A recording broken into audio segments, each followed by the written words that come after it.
So in case you were confused about what I was explaining, kind of weird over text, I guess, but I'm really not feeling great today. But what I was basically trying to say is, when you squeeze here with your index and your thumb, try this out sometime. As you push the card in, it's automatically going to jog. So nice little tip there, which you can utilize if you want to try it. I don't actually do that, but for some people it's more secure. It's a little bit more secure there. You can also do that with your middle finger and index. I do this a little bit. So I usually have my index here or like here. Sometimes I do it like this too. I'll start, it depends on what I'm doing, but I'll actually have my index curled over under the bottom like this. Now, obviously, there's going to be movement to reposition that when it's like that, right? So it's not always the best option, but if you kind of utilize this little subtlety that I like to do, it doesn't really matter. Like, you can have your fingers doing everything under here and they're not going to see anything because you're going to utilize the deck itself as cover. This is something I don't really see a lot of people do, and it's a shame because it is very, very nice.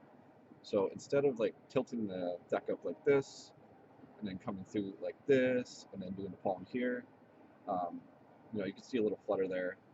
Again, I'm not feeling good today, but you can get it pretty minimal, obviously, but that's not the best cover in my opinion. Now you can make it look like almost there's no finger movement because you can't see the fingers, right? So what you do, you insert here. Okay, you don't need to. If you notice here though, I can actually jog it all the way through, and you can't see the card right now. It feels very fair and free right now. Obviously, I have a very big jog here right now. I can't really do that at this angle, right? Maybe from here, but this is still kind of weird. I don't know. So what I do instead is once I'm here, I begin turning here as I come set down the deck or hand it out. Now I just did a cop there, but same thing will work for the DPS. So you come in here, you insert it here, and then as you begin to steal, you see how I turn? I actually taught this principle to you before, I believe. It's known as the centerline principle. This is something, this is, what's his name, Jennings' principle. So the idea is you can extend the amount of time that your hands are on the deck by turning and keeping it a center line with the eye level, right? So for this is usually used for like a bevel palm. The Jennings bevel palm would be like that. So you come here, and I can extend the time that my hands are together because in transits and at center line, it just feels much more natural. Now, obviously, once you get faster at palming, it's not really necessary, but it's definitely not. It's not a bad thing to do. You can always just see what I mean. So if I was just here and I was doing the palm, you know, that's a little bit not as good, you know. But I can actually take as much time as I want here as I'm bringing it over to set it down or whatever thing I want to do. So the same exact principle can be used with the diagonal palm shift. So basically, hopefully that makes sense. So you come in here, you can insert it, and then when you're ready to do, you can even take a moment here and pause while you have the jog. Now, as I come hand it out, that's when the palm will happen. And you see how well covered that is, right? So that's probably shouldn't be sharing this, but I mean, Jennings, he passed away, so whatever. I mean, it's pretty much all fair game now, but that's basically how I like to do it. So either index here, in my opinion, it feels a little better to me to actually do the insertion with the index curled underneath. Oh, hi there. What are Ormsby guitars? Ormsby? Yeah. They're an Australian guitar company, custom. What kind, electric or acoustic? Yeah, electric. Are they good? Oh yeah, absolutely. Ormsby. Ormsby. They're a little pricey, but they're very nice. Check them out. What's pricey for like what do they make, like a Telecaster ripoff or what? No, they're it's more of like they have a bunch of ones, mostly C-shaped guitars. They have some headless guitars. That's what I have. Can you put your head down so I can take a picture? Yeah, sure. Do you mind if I take a picture of your head? Go for it, man. I'll look it up. Look it up. They're sweet. Alrighty, so where were we here? So like I was saying, with the index on the bottom, it feels a little bit better to insert for me here, okay? And then here, as the steal happens, that's when I straighten out the index and come through. So that's doing it in slow motion. That wasn't, don't copy that full technique there, but another good tip here is when you insert through, you want to make sure your thumb comes all the way back the edge of the deck, even all the way back here and over your other thumb, because this provides very, very good cover for the steal, which is essential. So the people who are the best at the DPS, they're going to utilize that. You're going to keep your thumb there all the way through like that. Hi there. So probably looks a little better when you keep your index down like this. Because again, this is kind of more already close to the ending position, right? Having your index like this, then you can come through, and it's very minimal movement, right? Now, remember I was talking about the twisted palm? So this is basically the way I've been doing it for a long time now. So a twisted palm like this, and you use your thumb here as that extra cover. But keep in mind that this is hands already dropping out of view, basically out of sight, out of mind. So you don't have to worry about the palm very much. Okay, so because you're going to be coming here as it gets inserted, you're going to come through like this all the way through. Remember, the thumb stays all the way through and even goes over your other thumb here as you come through the steal. Now you're handing this deck out as this hand just relaxes. All the attention is on this, not on this. Right?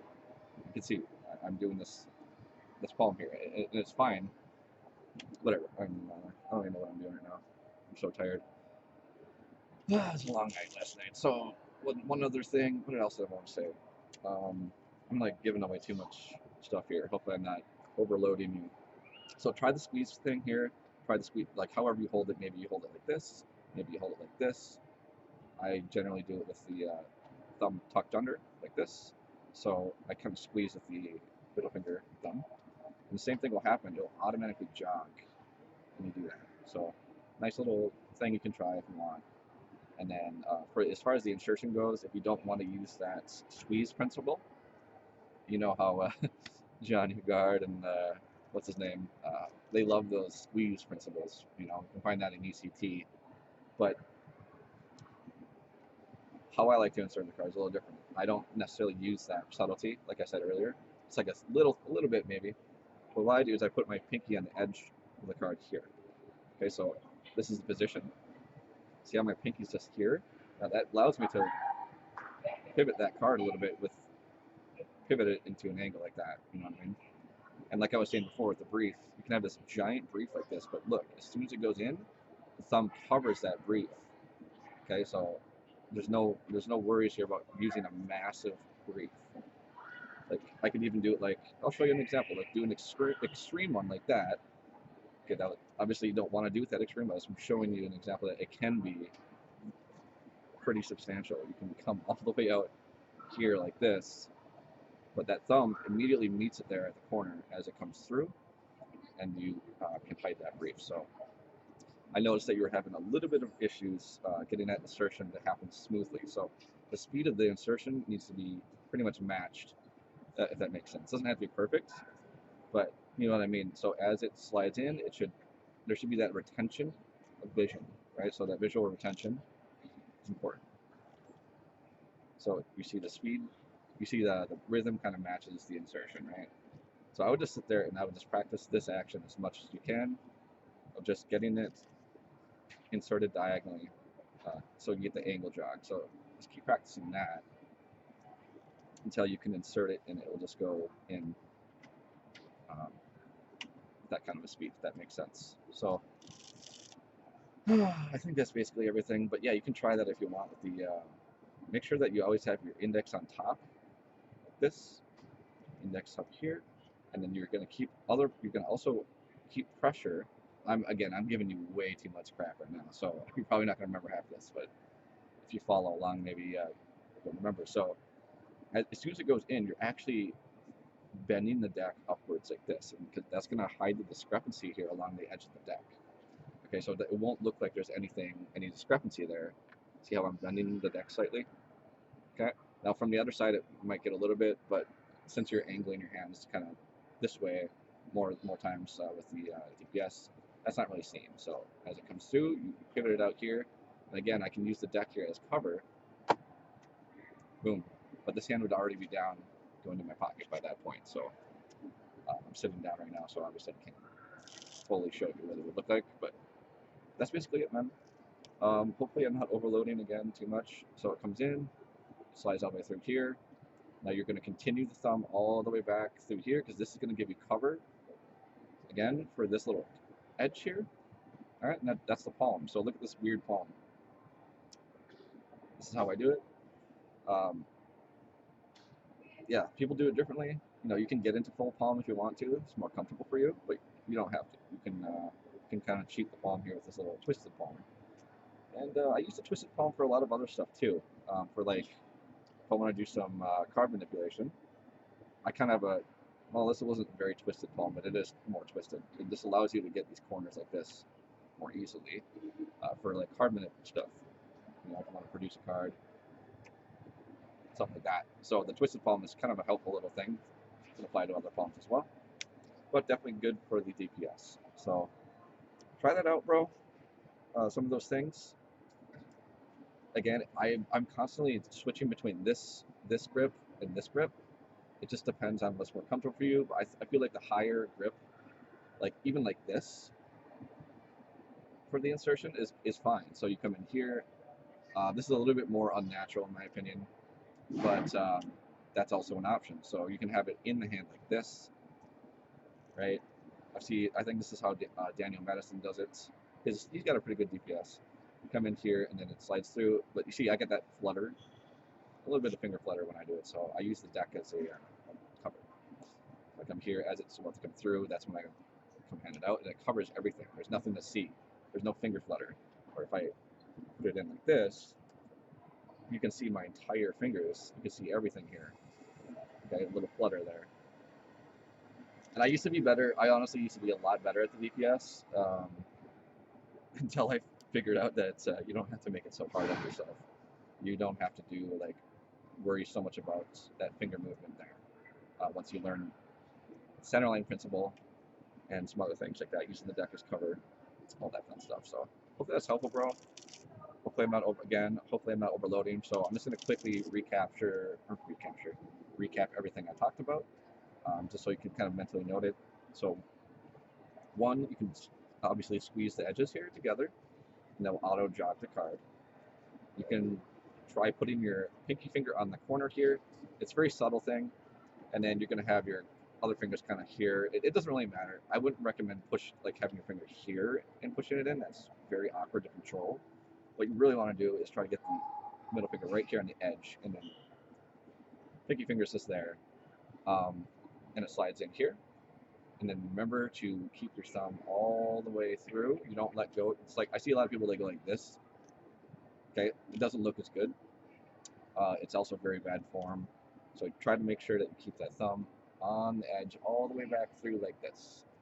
All right. Remember to bend the deck up a little bit so you can hide that discrepancy. That's something that a lot of people overlook and they just ignore it. It's a pet peeve of mine. It's not a really big deal because again, you're handing the deck out. It's not something that they're really paying attention to.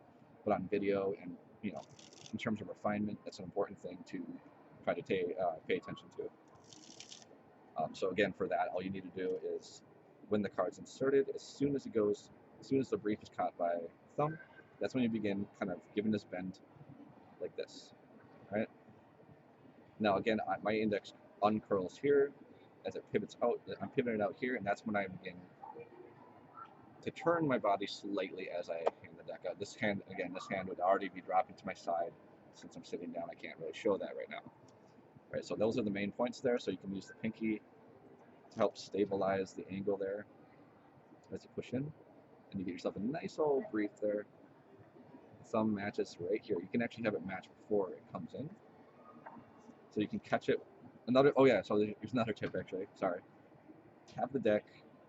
You want to make sure the deck is further back in the hand, like not super far back, but just imagine like you're almost copying the deck. And the reason why you do that is so your thumb can catch the card early. So before it gets here, see what I mean? The thumb's already caught it right here. See how it's still in front of the deck? I already have it caught. So now it's a lot easier to drag it through. Well, Now I'm eating my own words, but you know what I'm saying? So here it's already caught. It's not even square of the deck yet, but then I just push it in here as I come through. Okay, back there. That will help out a lot, I think, for you. What was the other thing I said? Oh yeah, centerline principle, and using the deck as cover. All good things, but yeah, that's about it. So let me know. Let me know if you have anything that you'd like to show me. I'd be happy to help you out with this move. It's a great move. It's phenomenal. Can be done surrounded, honestly. Like it's very solid. I do this all the time at like parties or even on video. I'll do this. Um, and there's people everywhere, you know, and it just flies over so well because the whole cover and misdirection is you're handing the deck out. So I could be surrounded by people right now and it's fine. So, and you can play around with angles too. Generally speaking, people say turn this way. They point their hand up like this when they do it. I've never liked how this looks.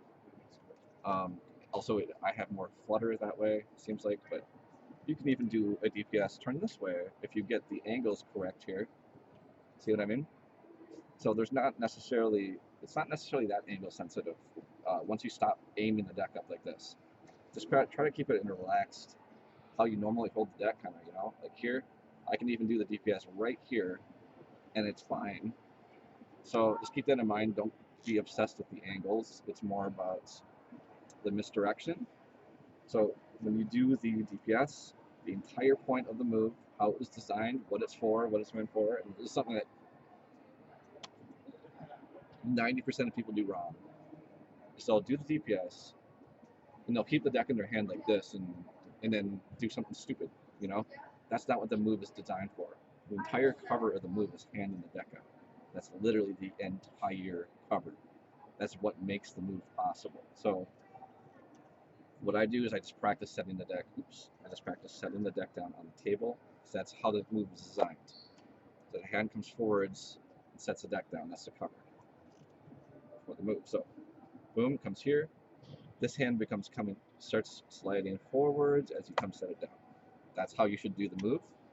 Do not practice it in the hands. Practice it handing it out or setting the deck down. And you will find that your DPS looks so much better once you actually kind of perform it in the proper context there. So again, look at this palm. Very twisted, but they can't see this back edge here. Okay, that's never the angles, just the way the angles work. That you don't see that edge. Okay, hand goes back here, just cover. So don't worry about the full palm, completely unnecessary. And I think that's about it. So let me know if you have, like again, if you have any questions.